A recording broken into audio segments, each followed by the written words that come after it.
UDF BDJS ആയിട്ടും SNDP ഒക്കെ ആയിട്ട് അടുക്കാനുള്ള ശ്രമങ്ങൾ നടത്തുന്നുണ്ടോ എന്നുള്ള ചോദ്യങ്ങൾ ഇപ്പോൾ ഉയരുകയാണ്. പ്രധാനമായിട്ടും ചില നേതാക്കൾ ഇപ്പം ബിന്ദു കൃഷ്ണയൊക്കെ വെള്ളാപ്പള്ളിയുടെ മുമ്പിൽ പോയിട്ട് കുമ്പിട്ട് നിൽക്കുന്നു. രമേശ് ചെന്നിത്തല തുഷാർ വെള്ളാപ്പള്ളിയുമായിട്ട് അടുക്കാൻ ശ്രമിക്കുന്നു. തുടങ്ങിയ രീതിയിലാണല്ലോ ചർച്ചകൾ പോകുന്നത്. അപ്പോൾ നിങ്ങൾക്ക് ഏത് സാമുദായിക നേതാക്കൾക്ക് മുമ്പിലും കുമ്പിട്ട് നിൽക്കാം, പക്ഷേ വെള്ളാപ്പള്ളിക്ക് മുമ്പിൽ മാത്രം കുമ്പിട്ട് നിൽക്കരുത്. അങ്ങനെ ഒരു പ്രവണതയുണ്ടോ? അങ്ങനെ വെള്ളാപ്പള്ളിക്ക് എതിരെ മാത്രമായിട്ടൊരു വല്ലാത്ത രീതിയിലുള്ള ആക്രമണം ആരാണ് നടത്തുന്നത്? വെള്ളാപ്പള്ളിക്ക് നേരെ അല്ലെ വെള്ളാപ്പള്ളിക്ക് മാത്രം നേരെ അത്തരം അക്രമം നടത്താനായിട്ടുള്ള ഒരു സാഹചര്യം ഒരുക്കി കൊടുത്തത് വെള്ളാപ്പള്ളി തന്നെയാണ്. അതല്ലെങ്കിൽ അങ്ങനെ ഒരു സംഭവം കേരളത്തിൽ ചർച്ച ചെയ്യാൻ പോലും ആർക്കും കഴിയുമായിരുന്നില്ല. ഞാൻ അത്ഭുതപ്പെട്ടിട്ടുണ്ട്. കേരളത്തിലെ രാഷ്ട്രീയത്തിലേക്ക് വരുന്ന എല്ലാ ആളുകളും സാമുദായിക നേതാക്കളുടെ അടുത്ത് പോയി തലകുമ്പിടുന്ന കാഴ്ചയാണ് നമ്മൾ കണ്ടിട്ടുള്ളത്. ഇപ്പോൾ ഉദാഹരണത്തിന് സന്ദീപ് വാര്യർ BJPയിൽ നിന്ന് കോൺഗ്രസിൽ ചേരുകയാണ്. സന്ദീപ് വാര്യർ അങ്ങനെ ചെയ്യുന്ന സമയത്ത് അദ്ദേഹം പറഞ്ഞെന്താണെന്ന് വെച്ച് കഴിഞ്ഞാൽ, ഞാൻ ഇതുവരെ ജീവിച്ചത് വെറുപ്പുൽപാദക ഫാക്ടറിക്കകത്തായിരുന്നു. എനിക്ക് ശ്വാസം മുട്ടി, ഞാനതുകൊണ്ട് പുറത്തു കടന്നു, ഞാനൊരു സ്നേഹക്കടയിൽ കയറി, അതാണ് കോൺഗ്രസ് എന്നാണ്. അത് നമുക്ക് സന്തോഷം ഉണ്ടാക്കിയ കാര്യമാണ്, അല്ലെങ്കിൽ രസകരമായ ഡയലോഗായിട്ടെങ്കിലും അത് കണക്കാക്കാവുന്നതായിരുന്നു. എന്നെ പെട്ടെന്ന് അത്ഭുതപ്പെടുത്തി. പിറ്റേ ദിവസം ഇയാൾ നേരെ പോകുന്നത് മലപ്പുറത്തേക്കാണ്. തങ്ങളെ കാണാൻ പോകാം. തങ്ങളുടെ മുമ്പിൽ തലകുനിച്ച് തങ്ങളുടെ സാഷ്ടാംഗം നടത്തിയിട്ടാണ് ഇയാൾ കോൺഗ്രസ് പ്രവർത്തനം നടത്തണം. അതെന്താണെന്ന് എനിക്ക് മനസ്സിലായിട്ടില്ല, ഇതുവരെ മനസ്സിലായിട്ടില്ല. അത് കഴിഞ്ഞതിന് ശേഷം പിന്നീട് എല്ലാ ആളുകളും തങ്ങളെ കാണാൻ പോകുന്ന കാഴ്ചയാണ്. VD സതീശനടക്കമുള്ള ആൾ. പിന്നെ നോക്കൂ, ഈ BSന്റെ സെക്രട്ടറി ആയിരുന്ന സുരേഷ് കോൺഗ്രസ് ചേർന്നപ്പോഴും തങ്ങളെ കാണാൻ പോയി. എന്താണ് എനിക്ക് മനസ്സിലാവാത്തൊരു കാര്യമാണ്. തങ്ങൾക്കൊരു ഗുണമുണ്ട്, വെള്ളാപ്പള്ളിയല്ല തങ്ങളെന്നുള്ള. തങ്ങൾ ഒരിക്കലും ചെയ്യാറില്ല, വെറുപ്പുൽപാദക വാചകങ്ങളെ പറയാറില്ല എന്നുള്ള. പക്ഷേ വെള്ളാപ്പള്ളി നടേശൻ എന്ത് ചെയ്യും? വെറുപ്പുൽപാദക വാചകങ്ങൾ പറയും. ഇതാണ് തങ്ങളും അതേപോലെ തന്നെ വെള്ളാപ്പള്ളിയായിട്ടുള്ള വ്യത്യാസം. വെള്ളാപ്പള്ളിയെ കാറിൽ കയറ്റി എന്ന് പറഞ്ഞ് പിണറായി വിജയനെ കുരിശിലേറ്റിയ ജനതയാണ് യഥാർത്ഥത്തിൽ കേരളത്തിലുള്ളത്. എന്താണ് കാരണം എന്ന് ചോദിച്ചു കഴിഞ്ഞാൽ നമ്മൾ കണ്ടെത്തേണ്ടി വരും. കാരണം വെള്ളാപ്പള്ളി യഥാർത്ഥത്തിൽ ചെയ്തുകൊണ്ടിരിക്കുന്നത് ഈ ജാതി വിവേചനം ശക്തമാക്കാനായിട്ട് ശ്രമിച്ചുകൊണ്ടിരിക്കുന്നുള്ളതാണ്. വെറുപ്പുണ്ടാക്കാൻ പറ്റുന്ന ഡയലോഗുകൾ പറഞ്ഞിരുന്നുള്ളതാണ്. അതാണല്ലോ പ്രധാനപ്പെട്ട പ്രശ്നമായി മാറിയത്. അതുവഴിയാണ് CPM തോറ്റുപോയത് എന്ന് പോലും പലരും ചർച്ച ചെയ്യുന്നുണ്ട്.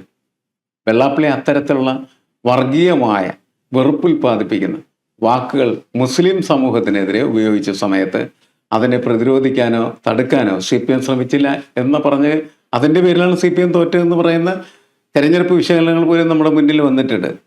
ഈ പശ്ചാത്തലത്തിലാണ് ഇപ്പോൾ വെള്ളാപ്പള്ളിയുടെ മുമ്പിൽ വെള്ളാപ്പള്ളിയുടെ മുമ്പിലേക്ക് പോകുന്നത് ബിന്ദു കൃഷ്ണയുടെ പടം വരുന്നുണ്ട്. തുഷാർ VD സതീശനെ കാണാൻ പോകുന്നത് വരും അല്ലേ? അപ്പൊ ഇങ്ങനെയൊക്കെ വന്ന സമയത്താണ് ഇപ്പോൾ കോൺഗ്രസിന്റെ അടുത്താണ് കലാപം വന്നിരിക്കുകയെന്ന് വെച്ച് എന്തിനാണ് ഇവരൊക്കെ അങ്ങോട്ട് പോയെന്ന്. ഇതെല്ലായിടത്തും ചോദിക്കേണ്ട ചോദ്യങ്ങളാണ്. വെള്ളാപ്പള്ളിയുടെ അടുത്ത് പോയതിന് മാത്രമല്ല, എന്തിനാണ് തങ്ങളുടെ അടുത്ത് പോയെന്ന് ചോദിക്കായിരുന്നില്ലേ? എന്താ ചോദിക്കാത്തവര്?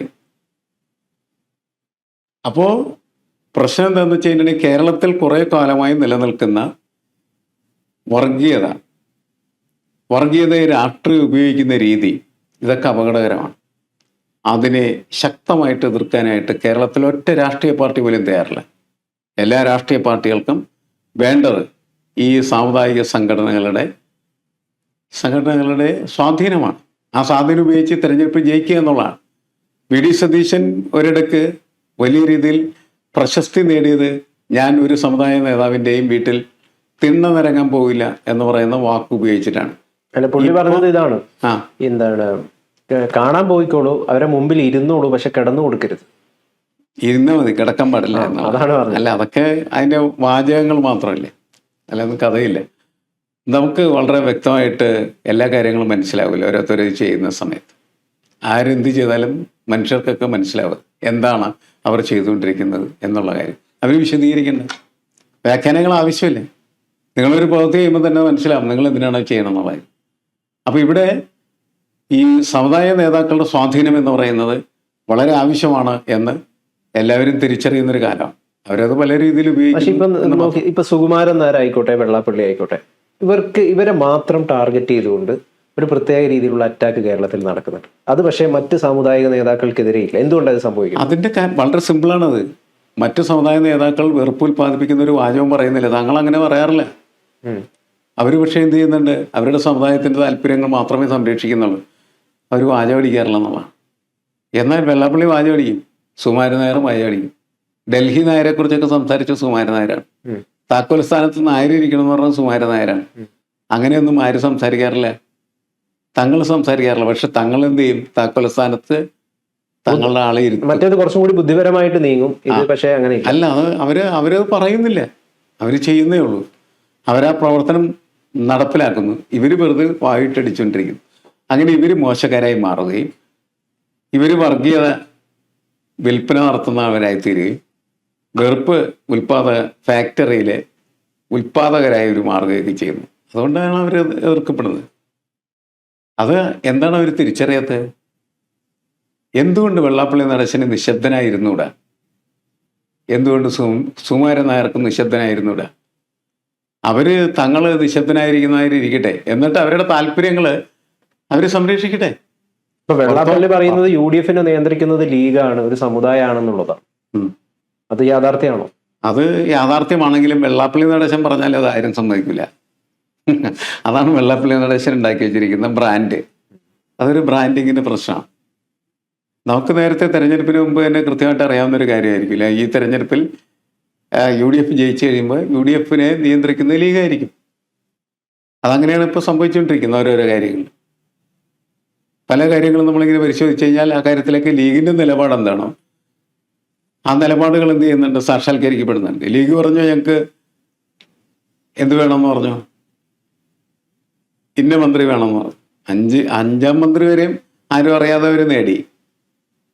അത് മാത്രമല്ല, അവരെ സംബന്ധിച്ചിടത്തോളം ഏറ്റവും പ്രധാനപ്പെട്ട അവരുടെ സമുദായത്തിൽപ്പെട്ട നിരവധി ആളുകളാണ് മീൻ പിടിക്കാൻ പോകുന്നത്. അതുകൊണ്ട് ആ വകുപ്പ് അവർക്ക് വേണമെന്ന് പറഞ്ഞു. ആ വകുപ്പ് അവർക്ക് കൊടുക്കാൻ പാടില്ലെന്ന് പറഞ്ഞ് ലത്തീൻ സഭ വന്നിരുന്നു. എന്നിട്ട് എന്ത് സംഭവിച്ചു? ലത്തീൻ സഭ പറഞ്ഞേ കേട്ടോ? ഇല്ല. മുസ്ലിം ലീഗ് പറഞ്ഞേ കേട്ടു. ആ മുസ്ലിം ലീഗിന്റെ മന്ത്രി നമ്മുടെ ഈ ജില്ലയിലെ തന്നെ മന്ത്രി, അതിന്റെ മന്ത്രിയായി മാറിയില്ലേ? ഫിഷറീസ് വകുപ്പ് മന്ത്രി ആരാണ്? ഇല്ലേ? അപ്പൊ ആര് പറഞ്ഞ നടപ്പിലായി? മുസ്ലിം ലീഗ് പറഞ്ഞ നടപ്പിലായി. അതുകൊണ്ട് മുസ്ലിം ലീഗ് ബഹളമൊന്നും ഉണ്ടാക്കുന്നില്ല, അവര് നടപ്പാക്കാൻ ആവശ്യമായിട്ടുള്ള കാര്യങ്ങളൊക്കെ അവർ നടപ്പിലാക്കിക്കൊണ്ടിരിക്കുന്നു.